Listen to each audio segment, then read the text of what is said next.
Hello and welcome to another tutorial session. In today's video, I'm going to show you how to use your Docusign Retrieve in Docusign Esignature. Remember, before you begin, you should have already created your Docusign account. If you haven't done that, please do well to sign up and log in.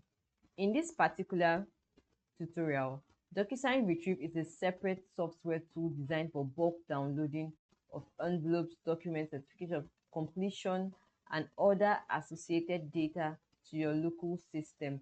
It is used in conjunction with your e-signature account. So to use this, you need to download the Retrieve software and grant account permission, or you can simply head on to a particular document that you have already reviewed and completed in your Docusign account to show you the process through which you can download the certificate of completion like I earlier mentioned. So we are going to be working with this particular document that we have completed, and we'll navigate over here, click on completed. All right, and then it will take us to this page. As you can see, this document has been completed. It has been reviewed and completed. You can see that it is complete with a signature.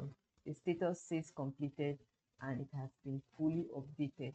So what we want to do right here is to download this particular document so we can have it in our e-signature account. So we're going to click on download and it will take us to this page. And I have the option to pick all files to download or to select individually if I want to download just this document or just a certificate of completion, which is the PDF file. So I'll just click on all and I'll click on download. And in no time, there I have my document effectively downloaded and I have it in my Docusign account. So thank you so much for watching this video. It is completed, as you can see. I hope you were able to navigate that on your own, and I hope the process is simple for you. And if you don't want to follow this process, do well to download your Retrieve software and go about the process over there. Until next time, bye for now.